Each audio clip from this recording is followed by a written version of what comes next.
everyone, thanks for joining us. My name is Callie Evergreen and I'm a reporter over at Franchise Times and Food on Demand.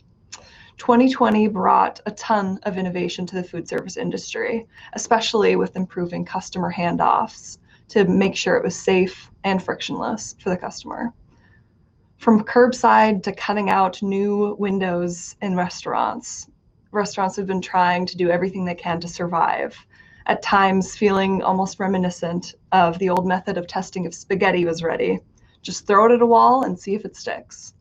So we're here today to talk about what's working and what will stick around.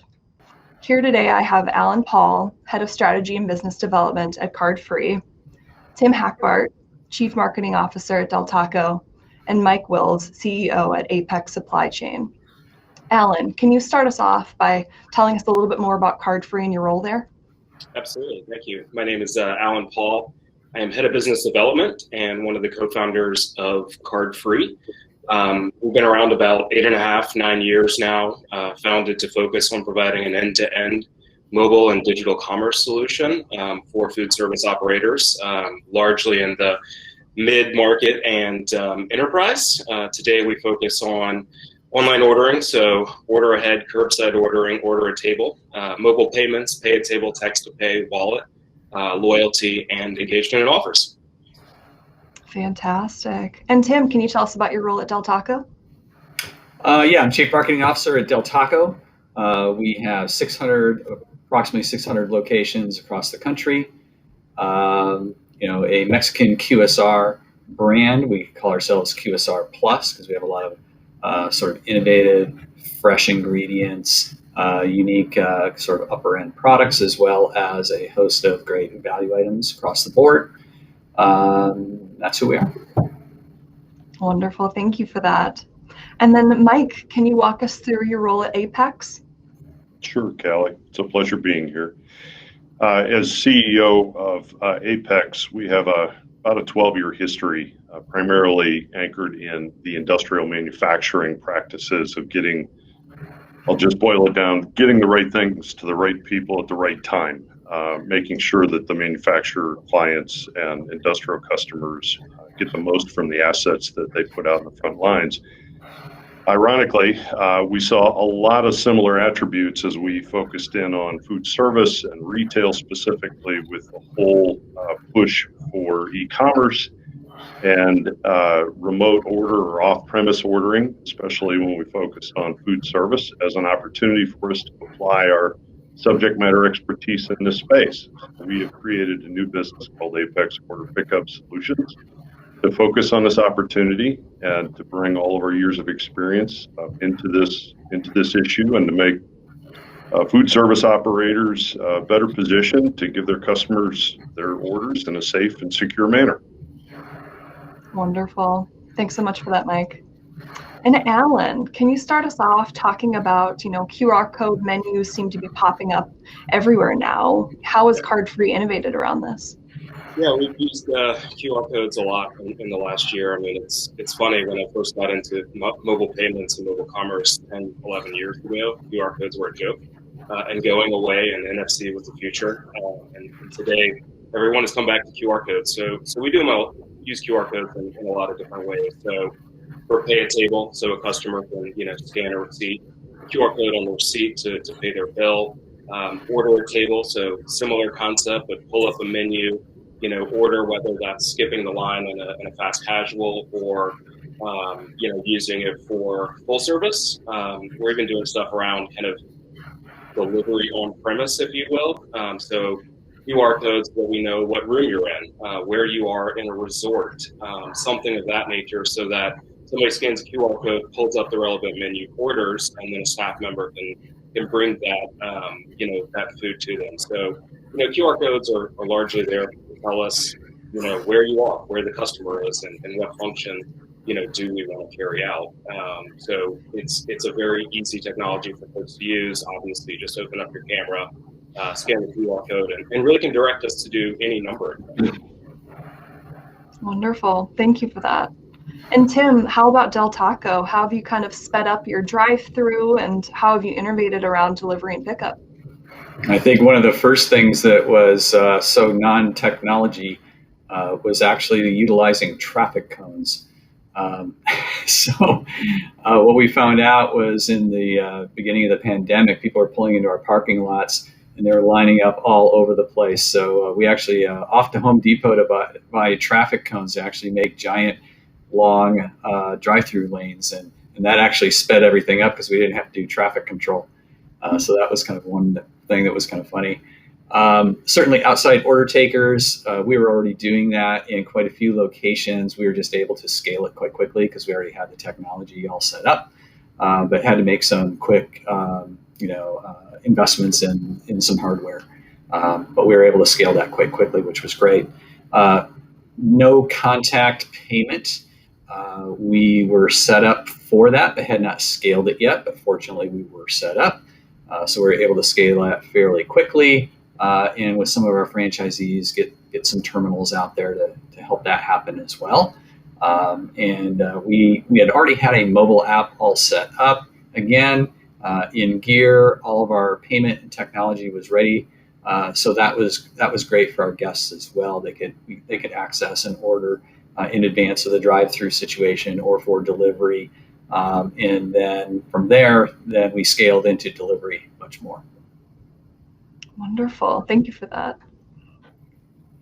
And then can you tell us about, the Fresh Flex new prototype? Yeah, so why don't we take you through a couple of slides here that show you some of the innovation that we're testing right now, and then also our Fresh Flex, which then takes it, to reality, if you will. Okay. So it's a program that we call Park and Get It. This basically takes curbside to the next level.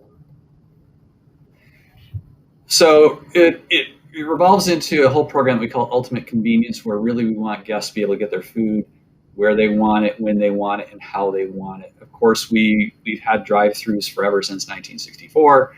Takeout, table service, standards, right? Off-premise delivery. That, of course, in 2020 became a huge part of the business for us. It ranges in the high 6s to low 7% of our business now. We were able to scale that dramatically in 2020 throughout our system quite rapidly, so that was a great benefit for us. But we really wanted to get the drive-through less congested. There's so much business. It's 90% of our business, at this particular time. So how could we do that? And certainly we saw in the industry that curbside was something that could alleviate a little bit of that drive-through. However, in our early tests in curbside, having a couple of parking lots or parking spaces available, it was such a low percentage and such a small opportunity for us, and it didn't seem like it was as big of a convenience for our consumer. So we developed Park and Get It. So what we've done now is we've turned our entire parking lot into dining lots. There's an old study that had been done years ago that 20% of everybody who went through the drive-through actually ate their meal in the parking lot of a fast food restaurant. So we said, well, hey, could we just make every parking space into curbside, right? You could sit in your car, relax, all your technology's in there, your phone, your music, your laptop, right? And you didn't have to wait in that drive-through lane. That helped us made that drive-through lane a lot faster, less congestion, helps out that production capacity, and made a kind of better experience for the consumer, where they didn't have to wait in that drive-through lane all the time just to come out and eat in our parking lot, right? So basically, you just order on the app, and you choose on these two screens, basically, right? You just choose Park and Get It, and then you put in your make, model of your car, that kind of thing, and now we know how to find you, and we just come out and deliver it right to your car.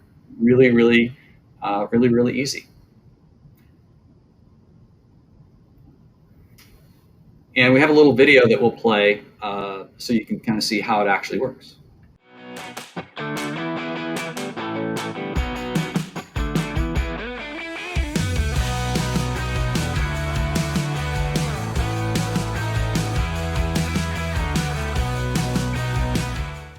This gives you an idea of the merchandising that's out in parking lots of the restaurants to help customers understand, that this service is available. We have it everywhere from banners out front to individual parking spaces to pole signs, things like that. And we also do marketing against it, from email to paid social to old school bounce back coupons in people's bags so they can come back and try it the next time and get an offer with it. And that leads us to our new Fresh Flex design. Actually been in the works for some time, and during the pandemic we just ramped that up and just recently announced it. Fresh Flex is really designed to solve a number of different problems. In its purest form would be our drive-through only locations. Okay, there we'll utilize a Y drive-through for orders, so that's 2 lanes that merge. So there's 2 lanes for ordering and 2 menu boards for ordering that merge together to increase capacity. And then we have a 3rd lane in a different area where that's used for mobile orders only, and also third-party delivery partners. Okay, so that they get out of the drive-through and into a separate mode where we're able to service them and get them their food. Additionally, like our Apex man here, we're looking to have lockers. We are a 24-hour concept in 75% of our locations. So having lockers on the exterior of the building where you can come up and get your food, that's an opportunity. Also a good place to potentially put third-party delivery partners where they can come and access their orders as well. And here's a little video so you can kind of see what that looks like.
And here's an example of the front of the Fresh Flex building in a typical walk-in location. And you can see here on the left-hand side where there would be mobile pickup lockers. So they don't have to access the building during the evening. Thank you. Wonderful. Well, thanks so much for sharing that, Tim. Mike, why don't we kind of go over to you? What about the digital cubbies that you just licensed? So I was really happy to see the very in-depth explanation Tim gave us of his operation and how they're leaning into embracing this new multivariant, I guess, off-premise behavior now and preference that their customers are putting into place. Our solution enables the food service operators to basically deploy an easy-to-use, frictionless, and secure, and that's an item that I think will bring all 3 of us into the discussion, the security aspect of this, to enable a very safe and secure method to hand these orders off to their customers. How they do it, in essence, is accurately matching the order as it comes digitally into the kitchen itself with the customer via a QR code. So now we've completed the circle. So as the digital order comes into the kitchen operations center, we run, in essence, a parallel methodology. So we set up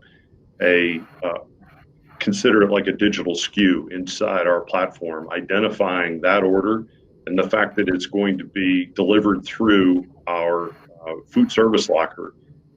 And we send, when that order's been delivered to our locker, we send that customer then on behalf of the operator an email or a text message with a unique, highly secure QR code that customer then will use when they walk on premise. As Tim demonstrated, it can be outside, co-located with the building or cut into the wall, so that the orders literally flow from the back of the kitchen into the locker, enabling either a driver or an end customer to walk up, scan their QR code, access their order, and walk back to their car literally in the matter of seconds in a very, very highly secure and highly accurate manner. And the subtlety of what Tim described was elegant, because it allows that food service operator to really manage their traffic flow, right? So they can designate certain orders, like DSP off-premise orders, to a certain pickup location, and maybe have end user customers come in a different way and be handled or enjoy a different level of service. Really, it's about dialing in on how the brand wants to extend this level of service to their clientele in their customer base. So we work with every one of them on how they want that final end user experience to be, and work with them on the deployment of it. Fantastic. And how do you kind of quantify the impact and speed of service or quality? So we're a data-driven company, and we work with the brand operators on the most specific stack of metrics that they're measuring. Obviously, customer experience and customer satisfaction is typically one of them. Dwell time is a term that we use, and it's a measure of time from when that order was completed and delivered into our locker solution to the time that customer or driver, in this particular case, may walk up and scan a QR code to pick up the order. So dwell time is one of the many analytics we gather in terms of the overall operation of this investment of automation into the kitchen.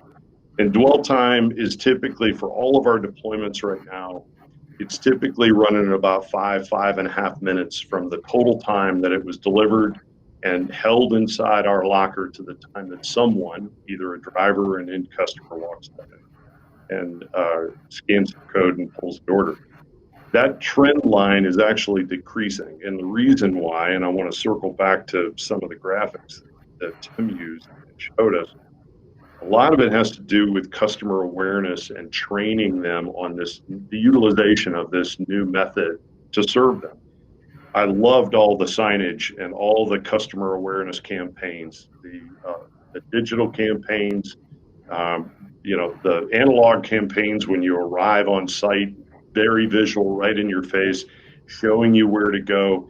Once they've experienced that once, twice, 3 times, they're trained now that when I order an off-premise order and I get a QR code back, I know where to go. And if you're talking about franchises that have hundreds, if not thousands of locations, they replicate the same experience no matter what town I'm in, what location I'm ordering from. I know I can lean into that as being a very dependable method to go pick up my off-premise order. So a lot of it is really training the customer. Once they've engaged it once or twice, they know how to work it. They know how to engage with it. And it can literally be seconds by the time they show up, grab their order, and walk away.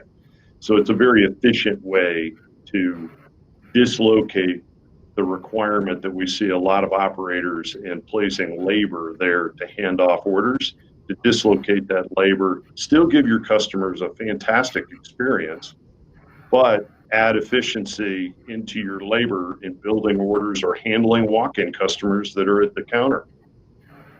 Definitely. Thank you for that. Alan, how does Cardfree's tech kind of make that surge in pickup or off-premises in general easier? Yeah, I mean, I think Tim did a great job illustrating, some of the technology that we can provide around, order ahead and curbside pickup, or, parking order. So, I think they're on the forefront, honestly, of technology here, and there's still a lot of folks out there who are not at that level. We're trying to get there. So for us, it is curbside pickup, order ahead, pull into a spot, tap an I'm here button, let the staff know that you're sitting in spot number 2 in a black Hyundai Santa Fe and you're ready for your food. Integrating location services into the app as well, so that you cut out the QR code and then we'll check in all together, so that as soon as you're on premise, the staff knows that you've arrived and food should be brought out. Again, park and order makes a ton of sense, and particularly today with an increase in drive-through, being able to take cars out of the drive-through and redirect them to a space makes a lot of sense. For us, I think text to pay has been probably one of the most popular products, both from a merchant adoption as well as a consumer adoption standpoint. So text to pay for us is largely a guest calling in to place an order, very manual. The staff member rings it up on the point of sale, but instead of taking a credit card over the phone or having to hand over a credit card when you get on premise, essentially the staff just punches in the guest number into the point of sale. We send out a text to the customer with a link to their bill. They tap the link, we reach into the point of sale, pull out the ticket, present it to the guest so they can see the full line item, add tip if that's applicable, go through payments, so Apple Pay, Google Pay, gift card, credit, debit, etc. And then when they're on site, again, all they have to do is tap the I'm here button so they can let the staff know that they're on site. So that cuts out a lot of friction for the customer. It also cuts out a lot of friction for the restaurant. We have one client that has a full-time employee that is dedicating about a third to a half of their time just for taking calls when people arrive on site to pick up food. So that can help out with some labor costs. And then finally, doing some stuff around drive-through. So pay a drive-through, whether that's through QR code, BLE, or some other technologies that we are exploring. Again, that concept is speeding up the drive-through, even if it's 15, 20 seconds. That has a massive impact during peak hours on the top line. McDonald's talks about it a lot. I'm sure it's that Tim and Del Taco look at as well. But again, just trying to decrease those points of friction that don't add any real value to the hospitality aspect of food service. Yeah, I'd like to add something on top of one of the things that Michael brought up, and that is getting consumers comfortable with utilizing these new technologies, whether it be Michael's lockers or Alan's QR codes and systems that he has. Okay, and Michael brought up the idea of getting to use it a few times. Right. One of the beautiful things is once you enter this technology, especially when you're dealing such as a mobile app or loyalty situation, CRM like we have, is that we can automate that situation. Okay. So if we have someone come in and try Park and Get It for the first time, we know they chose Park and Get It, right? And we can tag that and automatically, the next day send them an offer, okay, to come in that second time and that third time and make those experiences happen in a relatively short amount of time. So if we can get them to try that new technology 3 times over, say, 2 weeks, that's always our goal. Can we get them to try it 3 times over 2 weeks? At that time becomes, that habit, right? They're more comfortable with utilizing the technology, right? And then thirdly, that same technology, our ability to know that they had that transaction, right? I can also automatically send them a survey within 1 hour after their experience and get real-time data how that experience was, right? And we do that today. So those are some of the programs we have in place to make this work better and introduce consumers to that technology and get them more comfortable, and then find out if we're doing a good job at it or if we should pivot or we should do something different. Because a lot of times, obviously, the guest has a lot of good suggestions. I'll jump in as well, just to reiterate the brand awareness aspect. I think that a lot of the technology adoption barriers have dropped over the past year because the Del Tacos of the world are out there doing it, and customers are running into QR codes and different technologies in various different places. But for us, the biggest difference in adoption at the merchant level is brand awareness, right? Or I'm sorry, the technology awareness is let the customer know what the experience is, how to go through it. we've had customers that, slap a QR code on the bottom of a receipt and expect that a guest will just scan it. And nobody in the world does that except me when I come across one, because I'm in the industry and I'm like, I wonder what this QR code is. But people are not doing that. So, what Tim and Delvaco are doing with, the signage, digital signage, laying out what the steps are, just letting guests know that it exists is so huge, because they are getting more comfortable with QR codes and mobile payments and mobile ordering and all those different things, but they're not going to use it. They don't know it exists. Definitely. Yeah. Thank you for that.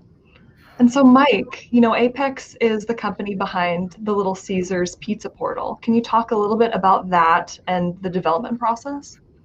Sure, Callie.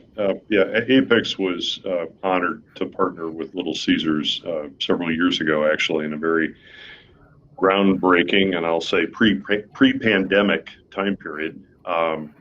It's as if they had a crystal ball, because the acceleration, no doubt, of the user preference and demand associated now with a contactless delivery for the pizzas that they're ordering was perfect timing. But we were selected to partner with them on the design and development of an end-to-end platform, if I could say it that way, to facilitate their entry into a complete digital app platform to allow their customers, both existing and hopefully new customers that they would draw to their brand, to order their entire lineup in terms of their menu. Historically, for many, many years, Little Caesars had pivoted into the hot and ready offering as their mainstay, and they developed a sizable market share associated with that, but had, for all intents and purposes, had abdicated the whole custom pie area of the marketplace. And they realized that in order for them to re-enter that space, they needed a very easy, user-friendly platform to allow their customers to place orders, and then not just stop with driving them to their stores to pick up their order, but provide a very seamless, frictionless method for the customers to walk in and pick up their orders and walk out. Most, not just Little Caesars, most pizza food service operators operate with very lean labor staff. So if I can break up that dependency of somebody who's making a pie to fire into an oven and walk up to a counter to handle, a transaction that could be handled in an automated fashion, right? I make my back of house much more productive, and profits, begin to obviously materialize because of it. So their commitment to this was frankly, very pioneering, considering the fact that, dialogues began in 2017. Rollouts began towards the end of that decade. And now we're proud to say that we are represented in every one of the Little Caesars stores and franchises, and the rollouts continue. And it's been a great partnership with us. Wonderful. Thank you for that. And how are you kind of seeing restaurant designs change in general with frictionless pickup in mind? And that can go to anyone. Well, I'll jump in on that, and then I'm going to turn it back to Alan and Tim. Honestly, Tim even nuanced this topic a little bit with his overview of what they're doing with Del Taco. But you're seeing some forethought going into new builds and/or complete remodels now with existing store footprints to facilitate traffic. Everybody realizes that off-premise order, whether it's consumed in a parking lot or back at an office or at home, that off-premise orders are a major wave that's going to stay in terms of a trend preference for their customer base. So designing a way that you can maximize order volumes in a very customer-friendly and high customer experience kind of manner is the design attribute that you're now seeing in every one of the rebuilds and new models that are being done. Everything from walk-up lockers to the associated with outside the building, where I could literally leave my car sitting in a spot and not have to enter the building at all, to designated pickup areas inside the restaurant themselves. So there's a lot of a lot of thought being given to it. We're also seeing a lot of two-tier, two-floor type of structures now being deployed, or at least modeled architecturally, to embrace a high demand level of drive-through and pickup orders. So I love the innovation going on in this space, and we enjoy everybody's new creative thought on how they're going to handle their customer experience. Wonderful, thank you for that. Alan or Tim? Yeah, I mean, from my perspective, I think Tim's use case is a microcosm of what's happening in the industry. Certainly new builds, we're starting to see exactly what, Tim talked about for their new prototype, but you also have, existing units that, if it's like a Dunkin', like our largest client that has 9,500 locations, what can you do with those? It's not easy to, just build a second drive-through lane for mobile only. So you do have to do things around, curbside and parking spaces. And again, everything that Tim was doing, but I think that's what they're facing today is, yes, we can do a lot of very interesting things with new builds, but if we have a ton of existing units, what can we do to retrofit those, whether it's outside with lockers and things like that, or even, inside for, casual diner, turning a section into fast casual, right? You can do that with order on premise, things of that nature, and just trying to figure out how you can increase, revenue with, the structure that you have in place today. I think he brings up a good point in relationship to casual dining. And before I came to Del Taco, I had a consulting firm for restaurant chains for 6 years. And worked with all different types of chains, but mostly casual dining, actually. And when you talked about fast casual, one of my more recent clients at the end of when I was doing the consulting was a very large, big box casual dining consumer with very large patios.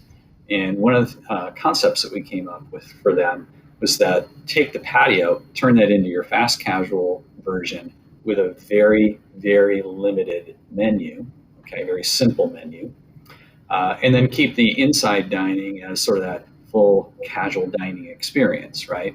And that could really drive a lot of revenue for that brand because those table turns, right, for the casual or for the fast casual type situation would really increase revenue. And with a technology like Alan's, less labor, right? You can just make it right go find the table, make all the order from there, and then the food comes out because in a limited menu, we weren't going to have a lot of substitutions available, right? You're going to get what you get. So that's a really great thing you bring up because we were actually designing that like 2 years ago. Yeah, that's the exact use case is often the patio, but even during the lunch rush when that was a thing, you can take a casual, 45-minute meal, bring that down to make it more attainable for somebody to walk in and order themselves. And I think doing that as well for even, casual order at table, our product supplements the experience. Generally speaking, most of the time we're not replacing servers. It's just giving the guests an ability to order, another beverage, an appetizer, whatever it is while they're waiting, for the server. So I think the past year has been very interesting in so much restaurants have had to figure out different revenue streams and how can they increase, obviously throughput, things that we've talked about there as well, but delivery and order and pickup. Like there's so many restaurants that had never considered that, and 13 months ago would literally tell me we would never do such a thing. We would never introduce technology into our restaurant because it destroys hospitality, which I understand. But then 3 months into it, they were the ones leading the charge on the technology standpoint and from the technology perspective. And I think you realize that technology doesn't have to replace hospitality. It's just there as a supplemental tool. Definitely. Mike, do you have anything to add to that? I loved the way that Alan just wrapped up that last comment with technology does not supplant hospitality. What was going on in my brain was it actually augments it, right? It can help facilitate it and make it better. There's a section of customers that we see that buy and repeat, to brands for a reason. Either it's the high quality of service that they're getting, they know somebody there, they've got favorite items on the menu, whatever the case is. But you also have people that have a pattern where service is not a big driving reason why they return to the brand, and they want a contactless kind of experience, low service, etc. But you have a big section of customers that want that extra special experience, that touch, that feeling that brings them back every time. And that's so critically important. So technology can enable every one of those experiences and allow, in a very efficient manner, your labor to be proportioned where it's given its greatest impact. Yeah, no contact doesn't mean not friendly. Exactly. So a year ago, right now, right, sales dropped through the floor, right? Even for us with a drive-through, we were. I did another interview a number of months ago, and they said, "What was the first thing you guys did during the pandemic?" I said, "We bought banners that said we're open because people didn't even know we were open." Bunch of banners, for goodness sake, right? And we developed a program very, very quickly and very early on that we call Dell's Daily Smile. Okay, and we realized that at that particular time, right, full lockdown, everything, people were in their homes, and we have these minivans, right, and SUVs coming through the drive-through with the whole family, because that was the entertainment for the day, And so we called it Dell's Daily Smile because literally, you, the person in the drive-through handing the food out through the window, might be the only other person they see all day than their own family. Okay, or if they don't have a family and they're single in their apartment, you might be the only human face that they have interaction with all day. You can make an impact and a great experience. They'll remember for a long time. They will thank you for that. Like you said a couple of words to them. Oh my gosh, I talked to a human, right? And that was something we did early on. So technology does not replace that. And hospitality and friendliness and service is the things that really make people come back. Definitely. Thank you all for that. And why is it so important to connect to the overall restaurant operation? And that can go to anyone. It all falls apart. That's why. Wheels come off the bus, everything goes bad, right? It's all about the restaurant operation, and any technology that comes forward has to interconnect with all the other technology, which is always the difficult part, right? So does it connect to your point of sale? Does it connect to your mobile app? Does it connect to all these different pieces you have, that now you have, right? You have a lot of pieces of technology. It's a big part of your business now. It's a big department inside your restaurant chain. That's right. Callie, in my mind, the three things that are running through it is it has to be easy to use by your food service team. It has to be easy to interface with for all the reasons that we just explained about hospitality and level of service and overall experience, right? It has to augment that experience and that hospitality that they get when they come to the brand. And it also has to make sense on the P&L, right? This has to be a good business decision. All three of those have to be checked. So it does have to be connected to the overall operational framework of the brand itself. Absolutely. Yeah, and I think, from the restaurant perspective, when you implement it, it has to be something that works within the daily flow of that staff member. I think if you try to jerry-rig something that changes that flow for a server or staff, it just generally doesn't work. So you have to work within the confines of what exists today from the employee side. From the customer standpoint, it has to be completely seamless experience, and that's what Tim touched on. Is behind the scenes, there may be 5, 6, 7 huge integrations that the consumer doesn't see or most people don't see. And I think in the early days of mobile commerce, what you have is a lot of vendors bolting on to each other, and so the experience wasn't particularly seamless from ordering to payment to loyalty to curbside and all of those things. And that's what you have to nail today, is making sure that all of those systems are speaking to one another. When the customer shows up and says, I'm here, where is that showing up? Is it showing up in the PDS? Is it showing up on the point of sale?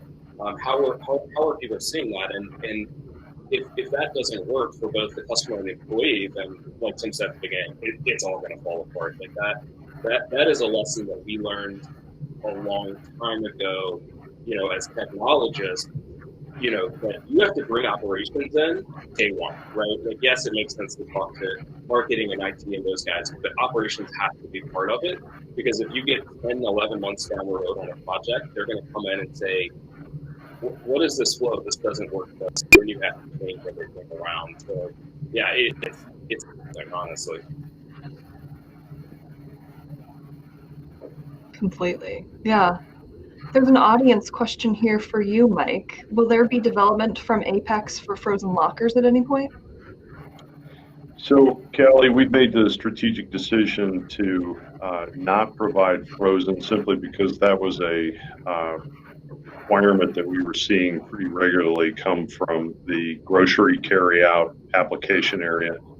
The same dynamics that we have been talking about today with customer orders inside food service, off-premise orders.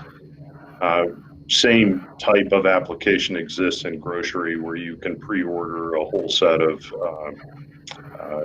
grocery requirements and elements across the entire spectrum of temperature ranges, everything from ambient to heated to frozen to chilled, et cetera, and pull up in a designated area and have them delivered to your car. While it's an interesting application, seems to have some proximity overlap to what we're doing. Providing any type of frozen temperature controlled solution is not in our primary crosshairs right now strategically. Just frankly, economically speaking, it's very expensive to get into that type of temperature control ranges. And you're also talking about orders that are being held for hours. In our particular line of offering that we're talking with Alan and Tim about today, you're talking about orders that are being held for minutes, 5, 4, 3 minutes at times. Grocery there are some similarities, but there are also some very unique items associated with that application that we're considering a secondary application for us from a market focus. Gotcha. Thank you for that. Mm-hmm. And another audience question here, we touched on this briefly, but how much will safety play a role in the pickup experience of the future? Will guests expect employee oversight of those orders sitting on a shelf or, locked in a cubby? What about proximity to a door? And anyone can start this off. So I'm fascinated at this because, the early systems were just like, it's on a shelf. Right. Okay. If you need a meal, I know where to go. I'm poor and I need a meal, I know where to go. Right. And that just always was amazing to me, that it was just available for anybody. Right. And anybody could literally walk up and, look into your bag even. Right. They didn't have stickers back then or anything like we have. Like, we put a sticker on everything if it's, going out the door to a third-party delivery partner. But just sitting on the shelf, there's got to be a lot more safety these days. Absolutely, Alan. I couldn't have said it better. You were literally reading right off my script when I talked to some brands. First of all, I have to applaud every operator out there for their survival motivated innovation to provide orders for off-prem takeout. But to the point you made, landing them on an unattended table is fraught with issues.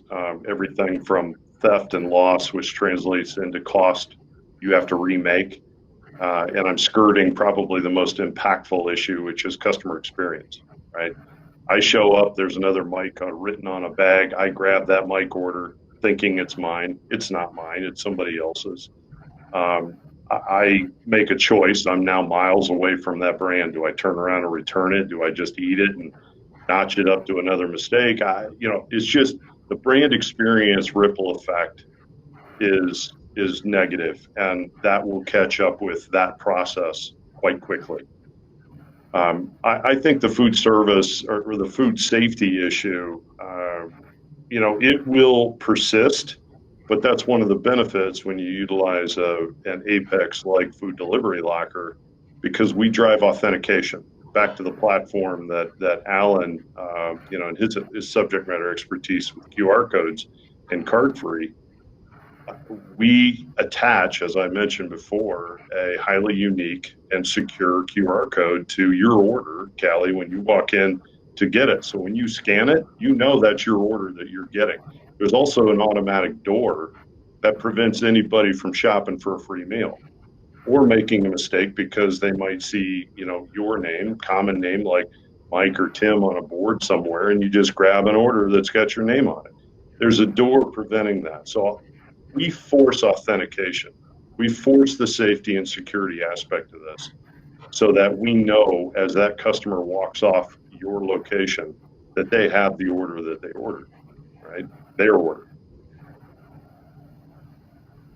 Wonderful. Yeah, I don't have much to add, except, from a consumer perspective, and there are a lot of brands that would just put your to-go order on a shelf right outside the door, and just from a perception, right? I never had anything go wrong. I was able to get my meal every time, but it just didn't feel right that, there were 20 bags just sitting there, like that anybody can go and grab it, right? Or maybe I grabbed the wrong thing and threw up somebody's day.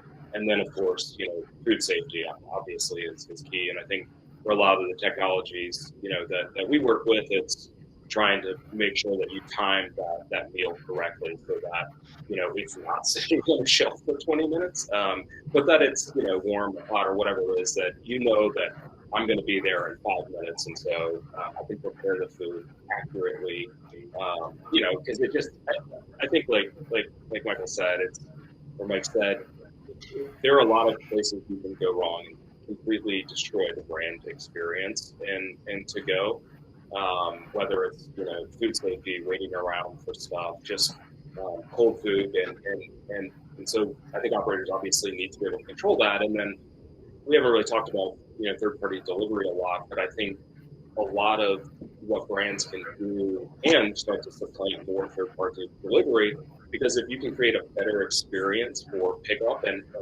quality of the food, then folks are going to turn to that. Frankly, me as a consumer, I prefer picking up as long as the brand has a process in place for that, because I know when the food is made, I can go get it. I don't have to sit around and wait for the driver. I feel better about the quality of the food. And so I think a lot of this technology is getting to that place of, how can we make that experience better for the guest? And ultimately, I think it behooves the restaurant, obviously, to not be getting sales for third-party delivery. It's going to happen, and they need those channels, but as much as they can bring that into their own kind of own concepts and interfaces, the better. Definitely. We have time for a few more audience questions here. Looks like, Tim, someone asked if you're seeing AI playing a role in frictionless handoffs, and how do you envision AI will be used in the future? Well, it will be used in the future. I think the challenge with AI is how, again, any new technology like this, right? How does it connect to everything else I have, right? Okay, so you've got your mobile app, you've got CRM inside of that mobile app, you've got the drive-through speaker box, right? And generally what we see is you see companies like McDonald's come out with those first because they're the folks that can afford to do them, right? And then you see other companies come along and duplicate or innovate along that technology, and then mid-sized to smaller brands then follow afterwards, right? Because we just can't afford to write that code, right? And we also need someone to kind of figure all that out and get it connected to our point of sale systems, right? So I think it's a little ways off yet for most brands. Obviously, there's some bigger brands that are playing with that. I think there is potential for sort of like this more AI inside the CRM. That's probably sooner, and we'll be experimenting with some machine learning later this year and definitely early next year. So we'll be launching a whole new CRM platform, whole new mobile app, whole new loyalty platform later this year, that has to get up and running for a little while. Then we can interject the machine learning into that. So it'll be coming. I think it's going to take a while for that to kind of hit the the chains overall, if you will. And of course, the smaller brands much later in the game. Thank you for that. Alan, I saw you nodding furiously. Did you have anything to add to that? Well, I think Tim's right. I mean, AI, depending on how you define it, because you can have some pretty low level AI, is going to take some time. I think CRM is absolutely the place that you're going to see that pop up the most, just in terms of determining what the right offer is at the right time, and who the guest is, the guest profile, and things like that. I think there's some interesting things around things like prep time as well, trying to figure out exactly when to fire off an order based on what's in the point of sale, what the ingredients are, what the menu item is, those sorts of things. Because today I don't want to say we're taking a guess, but we're looking at prep times at a very broad level, and I think you can certainly start to get down to this is when we need to fire off this order. And again, that goes back to the convenience aspect of the customer, so that when they come on site, their food hasn't been ready for 10 minutes, or it's not going to be ready for another 10 minutes. And I think there's some stuff around, we're starting to see in the drive-through, what can you do with AI so that customer can place an order, potentially not with a live human. And that can start to speed up things as well. There are always going to be people who don't want to use an app or technology, at least for the time being. So what can you do, around that? But I think the other part of AI is you have to be careful with customers. There's a lot of cool things you can do to personalize an experience, but there's a fine line between personalization and creepiness. There are things you can do at the drive-through, like you can look at somebody's license plate and you could theoretically tokenize a credit card and take payment that way. That's, and that's a secure method. But, will customers accept that? And customers think, oh my God, you're looking at my driver's license to get my loyalty and human identification. That's a little bit creepy. Will we get there eventually? Sure. But you always have to be, looking at how the consumer will view the technology. I think in the next sort of innovation areas that you'll probably see that need to happen, okay, are really more innovation in relationship to ordering and more innovation in relationship to third-party delivery. And that's probably what you're going to see soonest, and needs to happen too. On the ordering side, what we really need to get to at the end of the day is voice ordering in my car. We need to get away from a mobile application, and I just need to talk to my car because, and this is strictly for QSR, not necessarily QSR, it could be for anybody. But I'm driving my car, I want to go get something to eat. I need to just talk to my car, if it's Alexa, whatever, right? Say, Del Taco, this is what I want to order. It's already connected to my payment, and the order happens, and I go through the drive-through and I get my food. I didn't have to pick up my phone. I didn't have to stop my car and do that, right? It's just a much more seamless operation, and somebody needs to make that for me. And so that's what it needs to evolve to. Obviously, the voice technology exists today. We've seen it with Alexa and other opportunities, but that needs to happen. And then on the third-party delivery side, it's interesting, when you think about ghost kitchens and dark kitchens, right? And you think of these ghost kitchen companies that'll have, 10, 20, 30 concepts in a building. What's interesting is they're building on the backs of technology that they don't own, right? They're building on the backs of technology of Uber, Eats and DoorDash. And if they change that technology, or if a competitor comes in, everything that you've built falls apart, because that's what you built your entire business model on, right? And we're already seeing innovation in that area where there's, third-party delivery companies coming in, undercutting Uber Eats, undercutting DoorDash, having, different business models, right? And we haven't even reached, but we know we're right on the cusp of automated delivery, such as driverless cars, robotics, okay? And then also, let's not forget drones, right? And these things are already happening in other countries, are happening in San Francisco. So that third-party delivery as we know it today is not going to exist at all tomorrow. That's all going to change. So that's a whole another thing that we're going to go through, and we're going to find new partners, new business models, new costs, whether good or bad, in the future. Yeah, and I think from a voice ordering perspective, I'm not sure it's the technology as much as it is the customer. I mean, we enabled voice ordering with Alexa for Dunkin' probably like 3 or 4 years ago. Consumers have to get that technology, and with QR codes and things like that, they've kind of been forced into it, and it's relatively straightforward.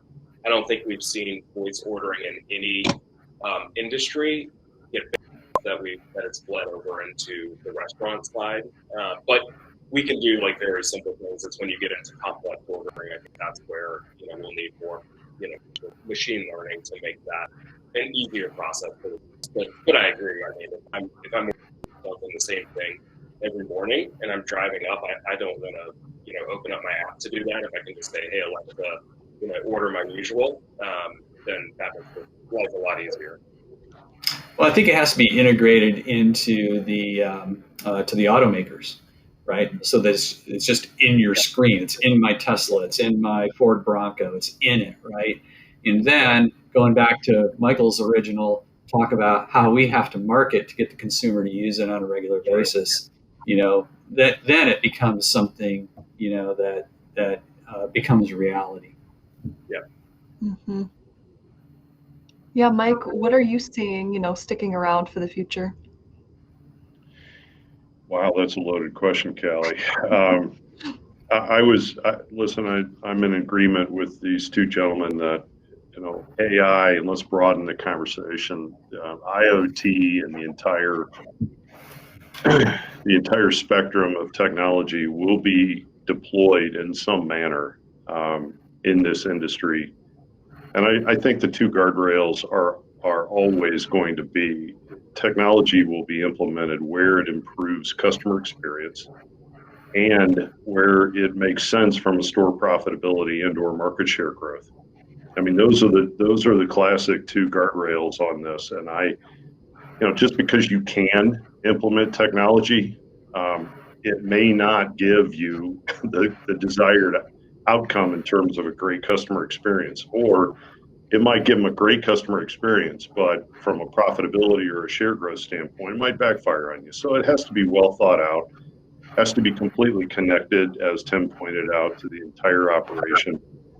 And the other point that I think we've made throughout this discussion is whatever you choose to do, it's going to be perceived as new and different. And so literally over communicating to your clientele base and those that you aspire to bring into your brand, how to utilize this new service is paramount. It's critically important. Every brand that we have operated with, it has been one of our opening and closing talking points with them. The most successful implementations that we've seen have been a lot of hand-holding with customers on the front end.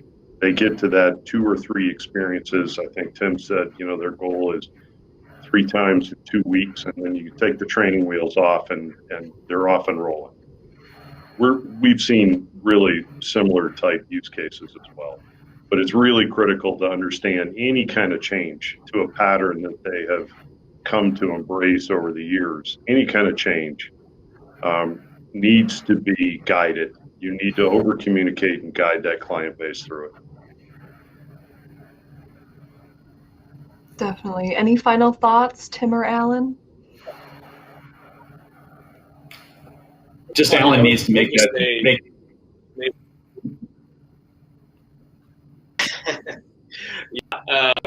No, I think just to remind folks that these technologies have emerged in the last 12 months were not due to COVID necessarily. Digitization has accelerated because of COVID, and we've seen consumer and merchant adoption of these things happen at a much faster pace than what in the past 5 or 10 years. But a lot of these solutions that we're talking about, I mean, I know Apex was around before COVID. Our ordering use cases, pay at table, extra pay, all before COVID. It just so happened that everybody all of a sudden needed to use them.